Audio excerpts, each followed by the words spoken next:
Olá, meus queridos, tudo bem? Dando continuidade às nossas aulas de biologia celular, hoje nós iremos estudar uma outra organela bastante importante para o metabolismo do nosso corpo, né? Para o metabolismo celular, ela que comanda basicamente todas as funções do corpo, ok? É o núcleo celular. Na aula passada, nós estudamos uma outra organela, que é como se fosse uma fábrica de energia, que foram as mitocôndrias. Estudamos respiração celular, né? E na segunda parte da aula a gente estudou a morfologia da mitocôndria, tá? A origem, etc. Revise aí na aula, ela está aí no canal, tá? Os alunos de biologia celular, os meus alunos. E você também que não é meu aluno que está assistindo essa aula, espero que seja proveitosa para você. Ok? Vamos lá. Pessoal, o núcleo, como eu disse, é uma região, é uma organela também que ele comanda a atividade da célula, ok? Ele que comanda, através aí do DNA, ele que comanda todas as atividades que acontecem dentro e fora da célula, tá? Ele é uma região grande normalmente e essa organela, ela tem aí o que eu costumo falar, receita para a síntese das proteínas, tá? Lá nos pares de base nucleotídeos, tá? Para a sobrevivência da célula. E o nosso DNA, ele está protegido dentro do núcleo celular, dessa organela, tá? Aí espalhadas pelas células. Por que o DNA está protegido no interior das células, tá? No interior do núcleo celular? É para evitar assim que ocorram aí mutações desse material genético, perda desse material, etc. Tá? Então o DNA está protegido dentro da organela núcleo. Turma, a gente conhece como núcleo, a organela, a gente vê bastante células didáticas, mas a gente tem vários tipos. A gente tem células como os eritrócitos, as hemácias, que elas não têm núcleo, elas perdem o núcleo, certo? No caso das hemácias, a ausência desse núcleo, por isso que elas são chamadas de anucleadas, tá? As hemácias elas não apresentam capacidade de divisão, então elas morrem aí em aproximadamente 120 dias. Aí você tem células que são binucleadas, como o exemplo aqui numa célula de um paramécio, protozoário, tá? Tem dois núcleos. As células musculares, que são multinucleadas, tá? Células musculares esqueléticas. E aí, as células mononucleadas, como uma célula nervosa, tá? Que é uma célula, também tem um núcleozinho aqui, ok? Então, é o núcleo que comanda a atividade celular. Lá no seu interior está o DNA, que tem a receita para fazer toda essa atividade, para executar toda essa atividade, tá bom? Pessoal, quando a gente fala de núcleo, a gente tem que destacar, isso é didático, tá? Duas fases. Nós temos o núcleo que ele é apresentado em núcleo interfásico, olha só, núcleo interfásico, e o núcleo de divisão celular. O núcleo mitótico ou núcleo meiótico, que vamos estudar ainda sobre divisão celular. Bom, a gente chama de núcleo interfásico o período em que a célula não está apresentando divisão celular, ou seja, ela não está se dividindo. É o período aí entre duas divisões celulares, tá? O que acontece? Apesar de parecer assim, uma aparente inatividade, o núcleo interfásico ele tem importantes processos metabólicos, ele apresenta, ele fornece, tá? Acontecem muitas etapas importantes nessa fase em que o núcleo se encontra, que é a fase interfásica, como por exemplo a duplicação do DNA, a produção de RNA, né, para preparar a célula para se dividir. A gente vai estudar isso direitinho, que é a duplicação, replicação e tradução, tá? Duplicação, transcrição e tradução, tá? Que é o dogma central aí da citologia. Tá bom? Então, a gente vai destacar hoje, nós vamos estudar o núcleo, destacando algumas estruturas, o envoltório nuclear, a cromatina, o nucleolo, a cariolinfa, tá? Vamos estudar cada componente desse hoje, na aula de hoje, tá? Aí destaco aqui ainda o poro, que vamos ver aqui, o núcleo, ao contrário do que muitos alunos pensam, ele não é uma estrutura fechada, ele é poroso, tá? A gente vai entender por que isso aqui é poroso dessa forma. Bom, e o núcleo de divisão celular, o núcleo meiótico ou mitótico, é o núcleo no processo de divisão celular, tá? A, a, su- a- os seus cromossomos eles se apresentam mais condensados e é fácil de você visualizar, tá? Nesse período em que o núcleo não está em divisão celular, nós chamamos esse cromossomo de cromatina. Está aqui, ó, ok? Olha só, pessoal. Normalmente uma célula eucariótica, uma célula típica eucariótica, né? Nós já percebemos aí, como mostra a figura, como está nesse esqueminha aí, o núcleo é a organela que costuma ser mais evidente, tá? A identificação do limite nuclear ela é dada pela coloração aí da heterocromatina. A gente vai já falar aí o cromatina e heterocromatina, que ela normalmente está associada à carioteca, tá? A membranazinha aqui, ó, carioteca, tá? A região da eucromatina ela corresponde a umas regiões que vamos visualizar a imagem de fibrículas mais claras do núcleo, tá? Outro componente, a presença do nucleolo. Olha só o nucleolo, tá? Cadê o nucleolo aqui, ó? Imagem 4 aqui, ó, nucleolo, tá? Ele é uma característica do núcleo interfase, como eu falei para vocês. Ele pode se apresentar num número aí bastante variável, de acordo com a atividade metabólica da célula. Algumas vezes o nucleolo ele pode se fundir com uma célula, uma única estrutura, de um volume, ficando com um volume bem maior, tá? E normalmente ele pode alcançar até 35% do volume do núcleo, volume nuclear. Bom, a gente vai ver o que é cromatina e heterocromatina, mas já adiantando, quando a eucromatina ela predomina, tá? Quando por exemplo, a proporção, primeiro, a proporção que a gente tem de heterocromatina e eucromatina, ela vai determinar o grau de atividade do citoplasma, tá? E em processo de produção, de síntese, tá? De novas moléculas de RNA, etc. Quando a eucromatina ela predomina, a gente denomina que o núcleo é eucromático. E aí isso indica pra gente, se o núcleo é eucromático, a gente indica que esse núcleo tem uma alta atividade metabólica. Quando é o oposto, quando tem bastante heterocromatina predominante, o núcleo ele é definido como heterocromático, tá? E mostra aí que a célula tem uma atividade baixa metabólica, tá? Sua concentração varia bastante de célula para célula e de acordo também aí com o ciclo de vida, da célula, né? E a vida do organismo, a idade do organismo, ok? A gente vai estudar cada organelazinha dessa, eu tô mostrando para vocês aqui, tá? As estruturas que o compõem, tá? Olha, pessoal, como eu disse para vocês, ele é dividido aí em eucromatina, que eu já falei aqui para vocês, que é a área geneticamente ativa, tá? E o que a gente chama de núcleo eucromático é quando a proporção de eucromatina ela é mais evidente, olha só, a parte clara, e a heterocromatina, a parte escura, tá? Aqui a gente consegue visualizar o envoltório nuclear poroso. Vamos dar um corte disso aqui para a gente poder estudar, tá? E o nucleolo, ok? O nucleolo que é a área mais escura, tá? Nós comentamos do nucleolo. Qual que é a função? A presença do nucleolo indica o quê? Tá? Primeiro nós já vimos que é uma característica do núcleo interfásico, tá? E ele é bastante variável, de acordo aí com o volume celular. Tá? Só para a gente evidenciar essas três porções aí.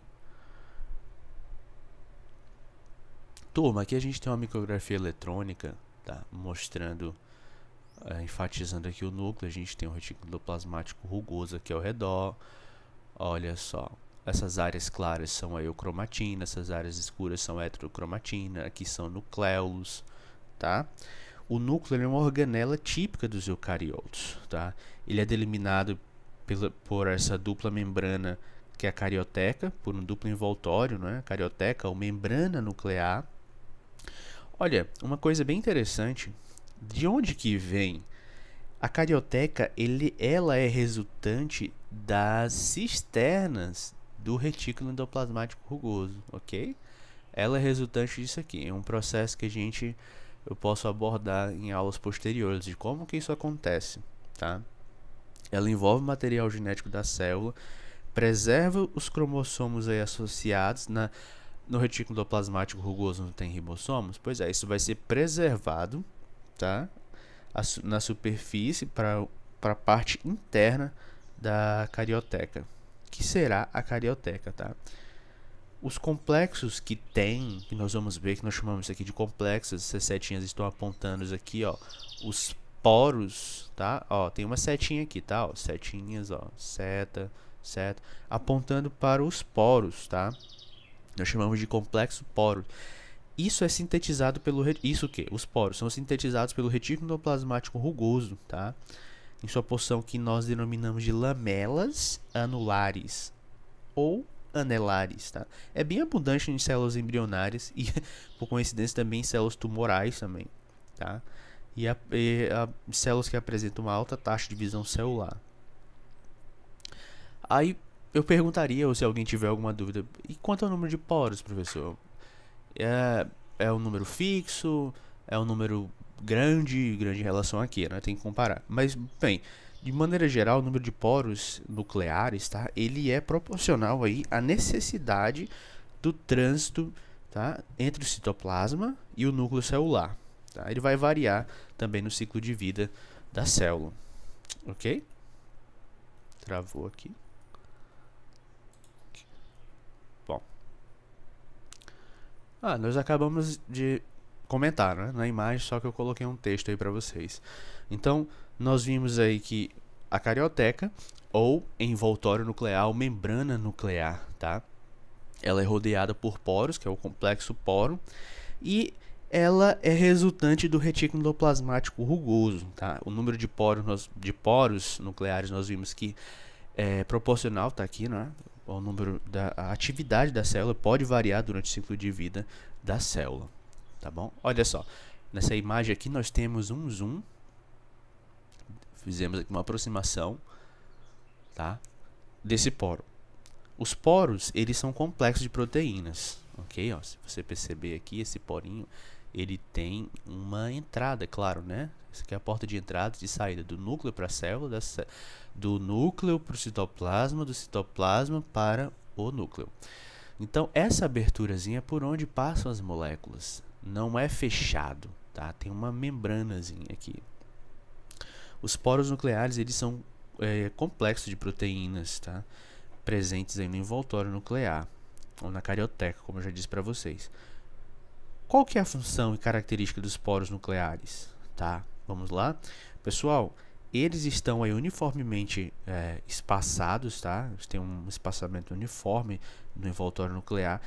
E a função foi o que eu já falei, ela é controlar o trânsito, a passagem de moléculas, do lado de fora para o lado de dentro. O lado de fora para onde? Para o citoplasma e, consequentemente, para lá para a parte externa da célula, extracelular, no intestino, e para a parte interna do núcleo.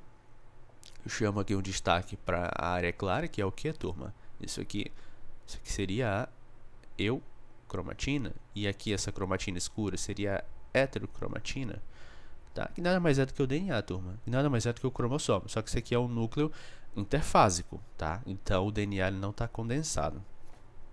Ok? Então a função é controlar o trânsito, a passagem de moléculas. E eu disse que a quantidade de poros nucleares ela é variável, depende do tipo de célula.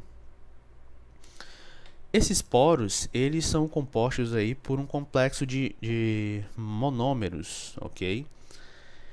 Os monômeros são moléculas que têm a capacidade de se combinar, iguais aí, tá? Um monômero de proteínas, ok? Normalmente é formado por 8 subunidades. Eu não vou entrar em detalhe disso aqui, porque isso aqui a gente já abordaria um pouco da parte bioquímica, tá? Certo? Passando adiante. Aqui uma outra imagem, uma eletromicrografia, tá? Essa micrografia de um núcleo, tá? Aí você percebe nessa seta vazada, essa seta vazadinha aqui, tá? Ela exibe o seu complexo de poro nuclear, tá? Tem um grânulo central. Cada complexo, pessoal, ele é formado por um conjunto de proteínas que nós chamamos de nucleoporinas. Nucleoporinas, tá bom? Elas são organizadas em anéis, mais especificamente em 2 anéis, tá? Em anéis aí octogonais. Se a gente desse um zoom melhor aqui, nós veríamos que são anéis octogonais, tá?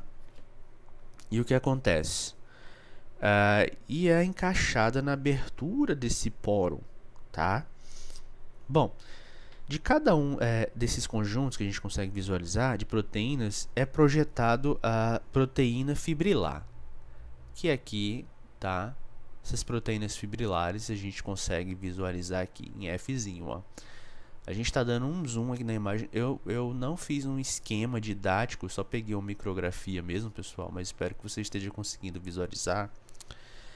Essa de cada um desses conjuntos de poros, das nucleoporinas, se projeta aqui essa proteína fibrilar, tá bom? E eles estão se projetando aqui do nucleoplasma, tá? Essa parte interna é o nucleoplasma ou a cariolinfa, tá? É como se fosse lá o citoplasma da célula, tá bom? Tá? Essa estrutura, ela forma aí, ela parece um cesto de basquete, tá? Eu acho que uma associação mais entre colchete aqui, ó, parece uma cesta de basquete entre colchete. Então a gente tem aqui as proteínas fibrilares nos poros e temos aqui os nucleoplasmas, tá? A proteína fibrilar advinda do nucleoplasma, tá? Essa estrutura tem que vir de algum lugar, ela vem aqui da parte do nucleoplasma ou da cariolinfa, tá bom? Tudo isso é nessa estrutura aqui, ó. Tá? Nessa regiãozinha aqui. Nós temos aqui uma outra região em VT, ó, chamando aqui, é o que nós chamamos de vesícula de transferência, tá? Temos aqui uma vesículazinha de transferência, ela tá brotando aqui, tá? E temos ribossomos livres, em Rzinho aqui, ó, são ribossomos, estão sendo formados. Tudo isso, pessoal, é para formar moléculas que vão sair do núcleo e em direção ao citoplasma. Ó.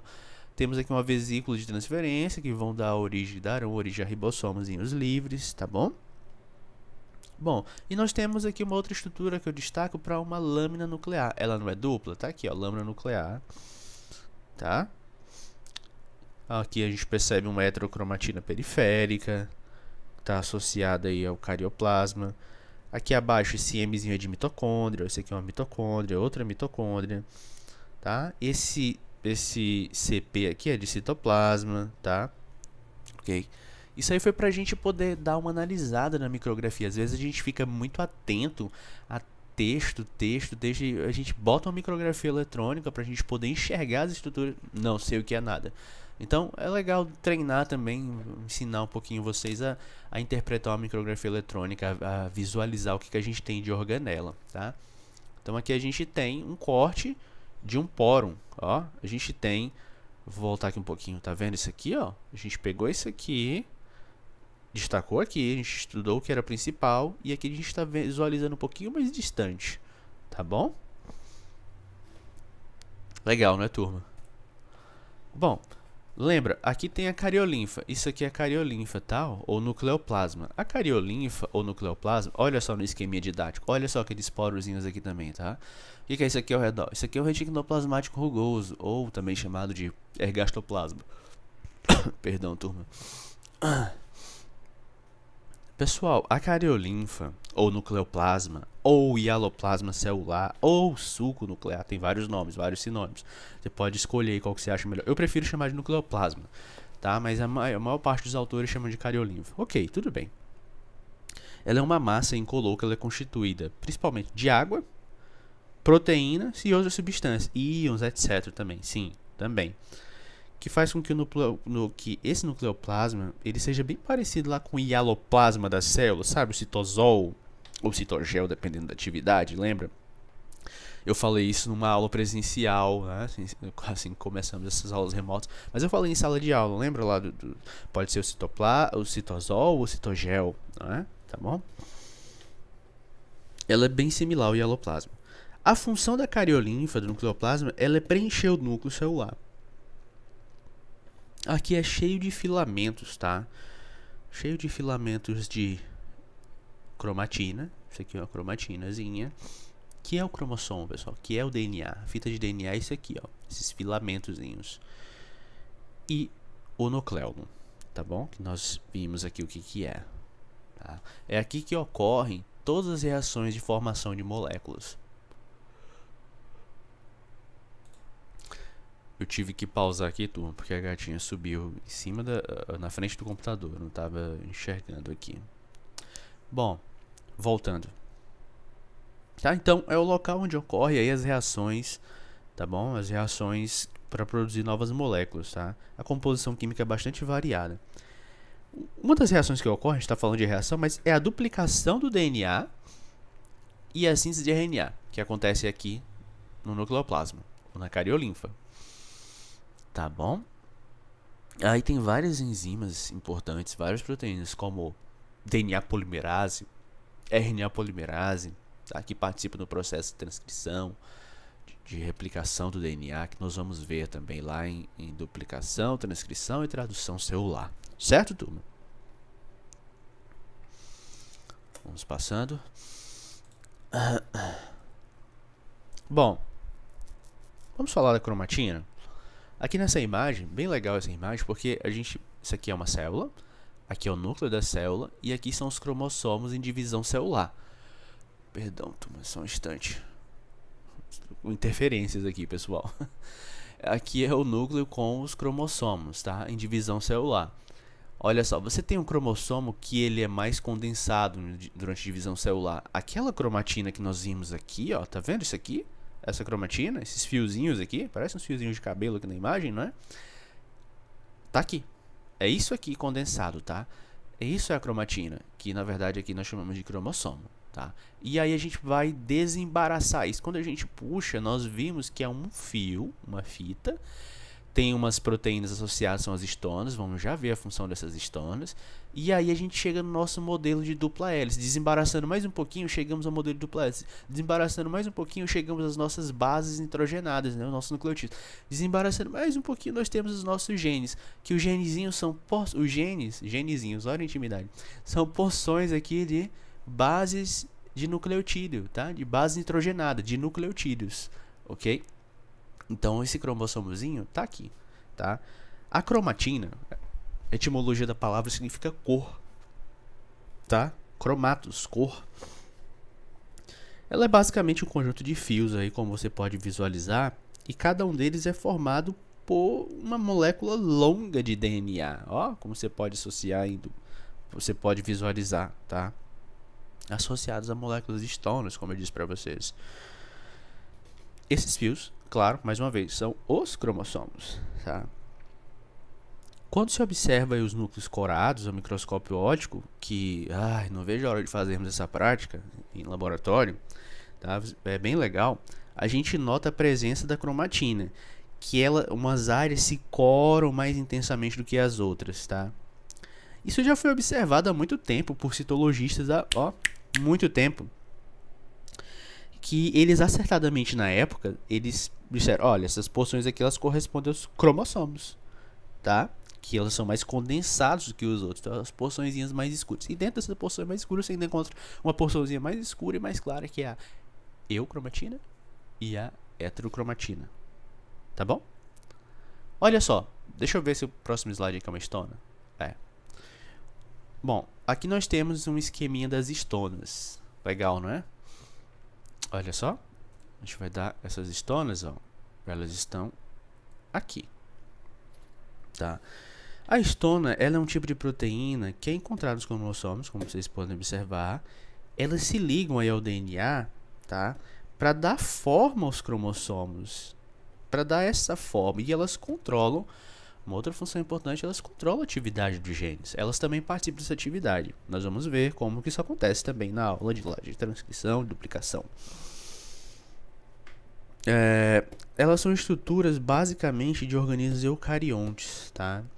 Tem alguns outros micro-organismos unicelulares, tá? Lá dos arqueobota, dos arqueotas, melhor, tá, pessoal? Dos arqueotas, ela tem uma função um pouco diferente. Lá no filo, os eucariotas, tá? Ela tem uma função um pouco diferente. Ela serve como se fossem carretéis, acho que é o termo que me vem mais rápido, assim, mas realmente são carretéis. Elas ficam em torno do DNA e elas movem esse DNA da célula, tá? Elas movem como se fossem carretéis. Imagina um carretel e um fio passando. Elas têm essa função, ok? Perdão, eu falando aqui eucariota, não é? Euriarquiotas, tá, pessoal? Euriarquiotas, tem um outro filo. Mas isso é uma outra história de zoologia. Não sei por que eu tô falando de zoologia aqui na nossa disciplina de biologia celular. Mas enfim, tá? Só para vocês saberem. O biólogo não consegue se conter, tá bom? Bom, pessoal, as estonas, como eu disse, elas desempenham papéis importantes na expressão gênica, tá? Ela, em outras palavras também, ela dificulta o acesso de moléculas que são deletérias, nativas, que possam impedir aí a transcrição do gene. Isso vai ficar mais claro quando nós tivermos uma aula de replicação e transcrição. Uma molécula de DNA, isso aqui vai dar origem a outra molécula, essa molécula vai dar origem a uma proteína, etc. Tá? Ok. E não menos importante, como eu já falei, eu destacaria uma outra função, uma outra tarefa, que ela mantém a integridade da molécula de DNA, tá? E do cromossomo, ok? Impedindo aí que o cromossomo ele se embaralhe todo, se enrole todo. Imagine se não tivesse essas estruturas para organizar. Isso aqui seria um fio solto. Eu costumo brincar, eu estou pegando aqui nesse momento um fone de ouvido, aqui, tá? E eu vou colocar esse fone agora dentro de uma bolsa. Tenta tirar esse fone mais tarde, ele vai estar todo enrolado, não é isso? Vai ser difícil, né? Aí o tempo que você vai perder para formar uma proteína aqui. Então, ela tem essa função. Legal? A cromatina, mais uma vez, eu já falei sobre isso, né? Ela é dividida em eucromatina e heterocromatina, tá? Ela se apresenta aí como um aspecto mais claro, mais espaçada, menos condensada, e a parte ativa, tá bom? Nós vamos comentar melhor sobre isso, para a gente poder assinalar a diferença entre tipo de cromatina. E para isso acontecer, foi criado esses termos, são termos didáticos, tá? Que se refere a heterocromatina, se refere à cromatina mais densamente enrolada, tá? A heterocromatina, começando aqui, ó. Ela tem um aspecto mais escuro, conforme nós já vimos lá nas imagens, vocês lembram? Falte um pouquinho aí para você relembrar. Tá? O restante do material cromossômico, ele é de consistência mais frouxa, por isso que foi chamado de eucromatina, verdadeiro. A eucromatina, pessoal, a heterocromatina, elas são estados da cromatina, tá? É isso, em outras palavras, são estados de cromatina. A heterocromatina é quando a cromatina, DNA mais proteínas histônicas e não histônicas, ela está condensada. Ou seja, os genes estão inativados. Porque assim, o próprio grau de condensação constitui uma barreira de transcrição. Em outras palavras, é isso, de uma maneira para você entender melhor. Já a eucromatina é a região eletronlúcida, tá? Você visualizar aqui mais uma vez, volto. A região mais, mais clarinha aqui, ó. Cadê a cromatina? Ó, a região mais clarinha, olha só. Tá? Então é a região eletrolúcida, tá? Ela corresponde à cromatina descondensada, ou seja, os genes que estão aqui, eles já estão ativados e estão no ponto de serem transcritos, tá? Agora, a heterocromatina é DNA. Heterocromatina, DNA, mais proteínas histônicas que não estão. Ela está condensada, ou seja, os genes dela estão inativados, porque o próprio grau aí de, como eu disse para vocês, o próprio grau de condensação, ele já é uma barreira de transcrição. Ok? Deu para entender agora? Perdão, eu sei que é muito desagradável estar ouvindo alguém com o nariz assim, mas é sinusite, não é Covid-19. Espero. Bom, e aí chegamos numa outra estrutura bem interessante, o nucleolo, tá? Olha só, o nucleolo aqui em toda a sua porção magnífica.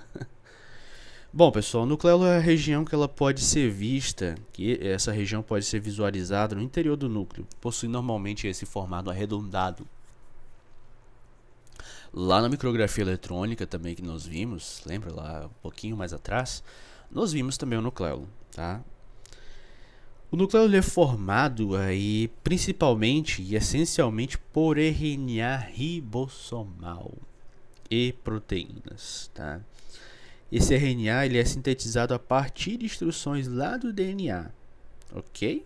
Esse RNA tem que vir de algum lugar, ele vem do DNA. Tem umas células que elas possuem mais de um nucleolo, possuem 2, 3, 4, vários nucleolos, tá? Esse número de nucleolo ele é, claro, relacionado com o tipo de célula, o seu estágio também reprodutivo celular, ok? Tá. Eu destaco como esse terceiro tópico aí para o nucleolo, que ele são originados, claro, dos cromossomos, tá? Eles são originados a partir do DNA, certo? O nucleolo ele é formado por subunidade ribossomal, tá? Por RNA. Para que isso venha a acontecer, as proteínas importadas do citoplasma, tá? Isso mesmo, vem proteínas lá do citoplasma, elas se unem ao RNA ribossomal no núcleo, levando consigo essa informação de subunidades que irão compor o nucleolo, tá bom? Ok? E é aqui nessa região que os ribossomos eles são formados, tá? Então as subunidades elas migram do núcleo, tá? Por meio lá dos poros, lembra? Dos porinhos aqui, ó. Por meio dos poros nucleares, tá? Chega ao citoplasma, certo? Eu estou tentando passar aqui, não consigo.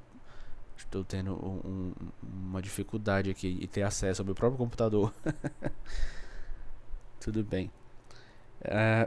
Bom, tá bem, pessoal? Então, o nucleolo é essa região mais coradinha, que ela pode ser vista no interior do núcleo, mais arredondada, mais escura, tá? As regiões aí que são mais escurinhas. Essas regiões é onde acontece a formação de RNA ribossomal, ok? Aqui é uma imagem belíssima, linda, que a gente vai abordar em processo de transcrição, em processo de duplicação, transcrição e tradução. Perdão. Tá. Processo aí de duplicação do DNA que acontece no núcleo. Essa mensagem vai ser levada para ser lida por uma organela. Essa organela é o ribossoma. Ele vai fazer um escaneamento da molécula que trouxe a informação do DNA através via poro, ó, o poro nuclear. E aí, uma molécula sinalizadora, tá, de um RNA transportador, que é um outro ribossomo. Bom, aqui é um RNA mensageiro, aqui é um RNA transportador.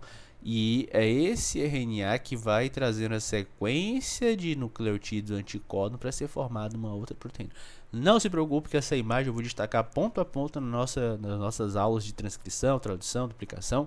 Então aqui é só para mostrar o que acontece aqui, só para ter um link aqui na região que acontece no nucleolo, e no núcleo, consequentemente no nucleolo, e para onde que vai. O objetivo disso aqui é formar uma proteína. Ó, uma proteína recém-sintetizada, que são vários aminoácidos. Essas bolinhas aqui são aminoácidos. Só para a gente destacar, isso aqui é um ribossomo, tá? Aqui é um RNA mensageiro, tá? Que traz uma mensagem, por isso o nome mensageiro. E aqui é um RNA transportador, parece um trevinho aqui, mas isso aqui é uma molécula também, tá? Ele vai encaixando aqui os pares corretamente, tá? E por que precisa de tudo isso? A gente está falando de duas linguagens diferentes. A gente está falando de nucleotídeo, não é isso, pessoal? Aqui, nucleotídeo, que forma aí DNA e RNA. E a gente está falando de proteínas, de aminoácidos. Então precisa haver uma conversão aí. Mas a gente vai explicar isso melhor. Senão eu vou me estender muito aqui. Bom. Tá. É interessante falar disso aqui, claro. Pessoal, lá no final do século XIX, o Balbiani, tá, ele conduziu uma experiência com ameba. em um processo que a gente conhece como merotomia. Mero é parte e tomos é... Mero é corte, perdão, e tomos é parte, tá? Merotomia, tá? Ele, com o uso do microscópio, ele cortava, seccionava, tá, mecanicamente essas amebas em dois fragmentos, um nucleado e o outro que era nucleado, não tinha núcleo. O fragmento que não continha núcleo, ele tornava-se anucleado, né? Tornava-se esférico, parava de locomover-se e morria, tá? Morria aí com alguns dias. E o fragmento que continha o núcleo, ele vivia normalmente, tá? E dentro das primeiras horas após a merotomia, após o corte, tá? O fragmento, ele formava uma nova ameba, voltava a se locomover, se alimentava normalmente, se reproduzia.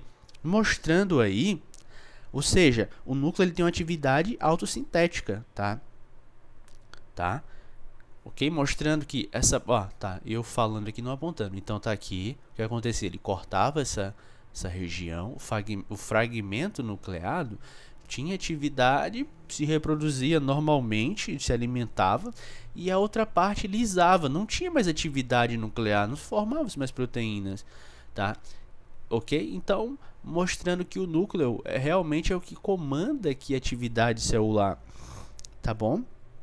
As informações do DNA elas são passadas para o citoplasma, tá? Para a molécula de RNA mensageiro. Ó, as informações do DNA passadas para o citoplasma para a molécula de RNA mensageiro para poder ter atividade celular, tá? Esse processo a gente chama de transcrição, tá? E a gente emprega essas moléculas de DNA como moldes, ok? Bom, a gente chegou na parte importante também, que são os cromossomos, né? Eu já comentar disso aqui, o que é isso aqui, meu? Tá? Mas é um cariótipo, mas a gente vai já comentar o que é um cariótipo. Para quem nunca viu, para quem não sabe, essa aula também é para quem chega na graduação e às vezes não tem, esqueceu, já viu há muito tempo e não consegue lembrar de alguns terminhos, tá? É isso. E a gente vai aprofundar depois que a gente vai apertar um pouquinho mais. Tá tranquilo? Bom, pessoal, os cromossomos eles são sequências longas de DNA, conforme você pode ver aí. E os fragmentos, pequenos fragmentos, são genes aqui, né? Que são fragmentos. A gente vai ter uma aula só disso, tá? A gente vai se aprofundar aqui um pouquinho nisso. Mas bom, cromossomo é uma sequência longa de DNA e tem aí diversos genes e outras sequências ativas e inativas de nucleotídeo que nós chamamos de introns e exons. Nós vamos falar disso, tá? Nos organismos eucarióticos ou em organismos eucariontes, os cromossomos eles são estruturas lineares de fita dupla, tá? São aí enovelados e normalmente é encontrado no núcleo da célula, tá? E está associado aí, a gente pode encontrar associado com proteínas, como foi o caso das histonas, e RNA. Nos procariotos, tá? Eles se apresentam de forma circular, tá? Um círculo.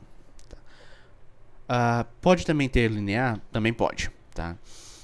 Mas o que não tem lá? Proteína. Não tem o núcleo, além de não ter uma membrana nuclear, também não tem proteína.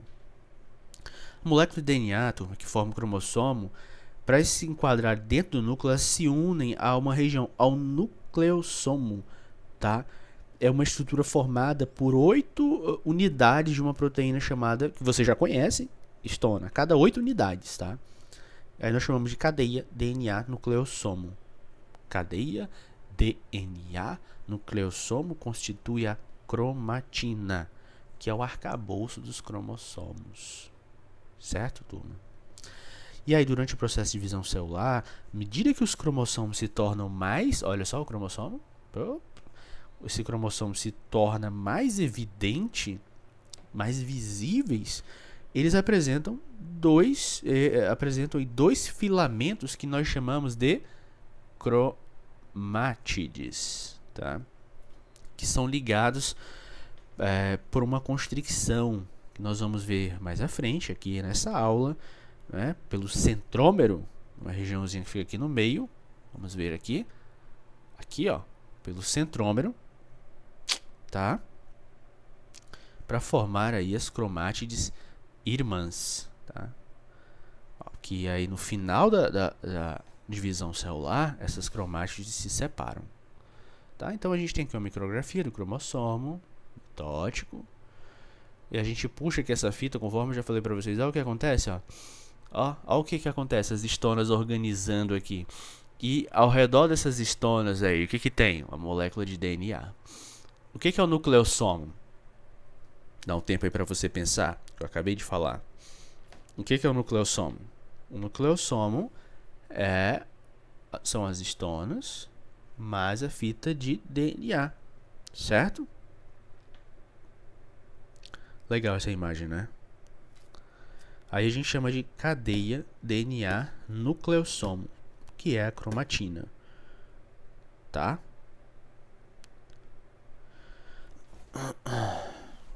Deixa eu passar aqui, a gente tem uma outra imagem. Olha só, mostrando melhor aqui, mais especificada aqui, ó. Nós temos aqui a cromátide, essa aqui é a cromátide, tá bom, turma? A cromátide, olha o centrômero, por onde se ligarão fibras aqui numa estrutura chamada cinetócoro, tá? Para puxar cada um para um lado durante a divisão celular, ok? Cromátide, temos aqui uma constrição primária, alguns cromossomos apresentam uma segunda constricção, chamada secundária. E nós temos os telômeros, estão relacionados aí com o nosso envelhecimento, com o envelhecimento celular, suas porções finais aí do cromossomo. Vamos comentar sobre isso também, tá? Aí só para você entender o que é a cromátide aqui, para a gente poder visualizar. Olha só a estrutura que eu falei para vocês, que é o cinetócoro, tá? O cinetócoro é essa estrutura aqui no meio do cromossomo, que serve para se ligar com fibras do fuso, tá? Lá dos microtúbulos, que irão puxar cada cromátide dessa durante a divisão celular, puxando ela conforme aqui na imagem. É uma região que nós chamamos de anáfase, tá? Puxando aqui, ó, os cromossomos. Olha só, esses pontinhos aqui puxando cada cromátide para um lado. Enfim, só para você visualizar, a gente vai falar disso em divisão celular. E também que existem diferenças nesse processo da mitose e da meiose. E a gente tem alguns tipos de cromossomos, tá? A gente tem uma nomenclatura, uma classificação, tá? Esses cromossomos, eles se apresentam de algumas maneiras. Vamos lá. Temos metacêntrico, submetacêntrico, acrocêntrico e telocêntrico. Vamos ver aqui um esqueminha, um diagraminha e como que ele se apresentaria mesmo. O metacêntrico, os braços, eles têm praticamente, ou melhor, as mesmas dimensões, o mesmo comprimento. Meta, no meio, tá? No alvo. Submetacêntrico, um pouco abaixo, né? Ou um pouco acima aqui no caso, na imagem. Mas, ó, os braços, eles têm uma diferença. Um é maior, o outro é menor. Ok, imagem. Olha só a imagem. Olha a imagem. Perdão. Aqui seria, eu estou botando ao contrário, tá, turma? Pô, perdão. Olha, aqui seria um metacêntrico e aqui seria um submetacêntrico. Ótimo. E o acrocêntrico? Acro significa alto. Alto, tá? Ele tem um braço muito maior. Olha só. E o outro aqui bem menorzinho. Que seria qual aqui? Obviamente que seria aqui, tá? Acrocêntrico. E o telo? Telo significa final. Final, no fim, acabou, tá? Então, o centrômero ele fica na extremidade. E os nossos cromossomos, dando spoiler, eles apresentam essa morfologia que eu acabei de falar para vocês aqui. É importante você destacar isso aqui. A presença da morfologia é o que nós chamamos de cariótipo. O que é o cariótipo? O cariótipo é o conjunto dos cromossomos de um indivíduo, tá? Chamado de cariótipo, tá? É o tipo de cromossomo, o conjunto de cromossomo. Diante disso, a gente encontra nesse conjunto as informações que determinam as características daquele ser, tá? Por exemplo, o cariótipo da espécie humana, nossa espécie, Homo sapiens, apresentam 23 pares aí de cromossomo, tá? 23 pares aqui, ó. 1 par, 2, 3, 4, 5, 6, 7, 8, tá. 23 pares. Desses 23 pares, 22 pares homólogos, tá? Parezinhos homólogos, nós chamamos de autossomos, tá?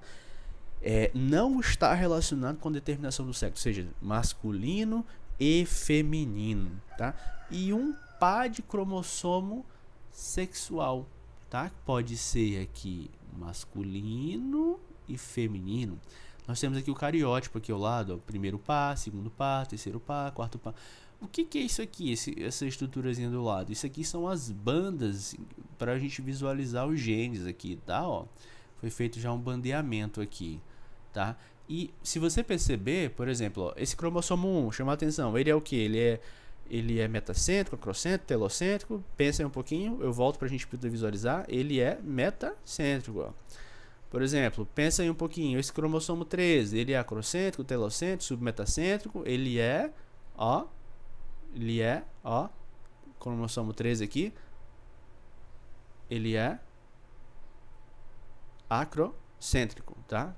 15, etc. Enfim, dá pra você brincar com isso aqui também, né? Dizer se é acrocêntrico, metacêntrico, telocêntrico, submetacêntrico.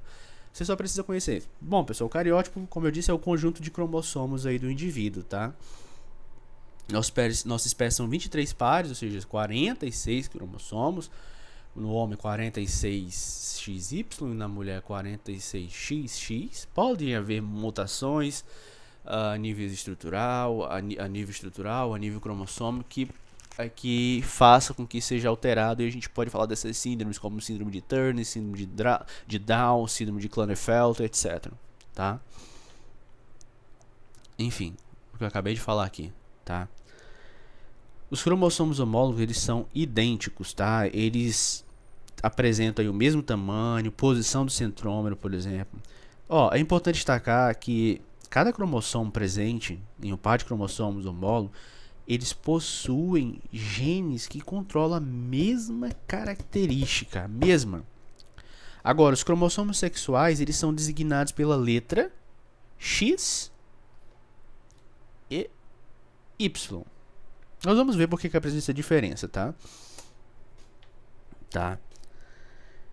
Os cromossomos sexuais, como eu disse, eles são designados por essa letra. O cariótipo do homem são 22 pares de autossomos. Seria mais ou menos assim, tá? Mas aqui é o da mulher, 22 pares. Se fosse do homem, seria XY. E o da mulher são 22 pares de autossomos mais o par sexual. Do homem, 22 pares de autossomos mais o par sexual. Mulher, 22 pares de autossomos mais o par sexual. Aqui é o número diploide já, né? Com os 46. E aqui o número haploide, haplos, único, de 2, tá? Metade todo, tá bom?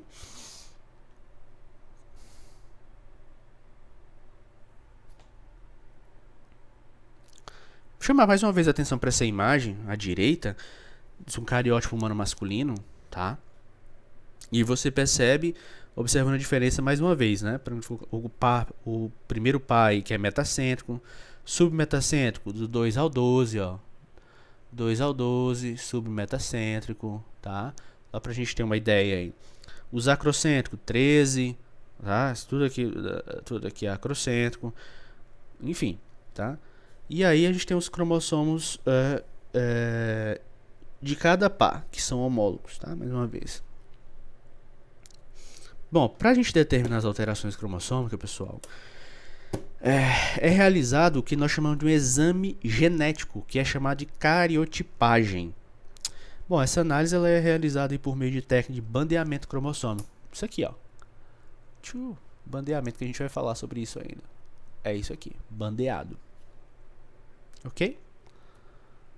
Já falei para vocês, né? A formação, por exemplo, vamos lá.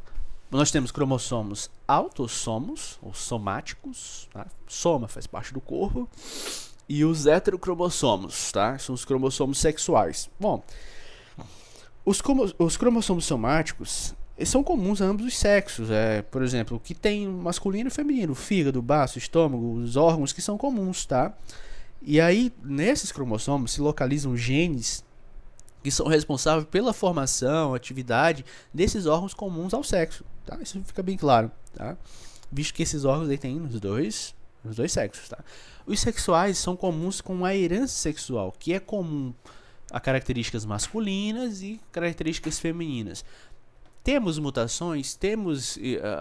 Temos processos que interferem? Sim, temos. A gente vai comentar sobre isso ainda, para quem está se perguntando ainda, tá?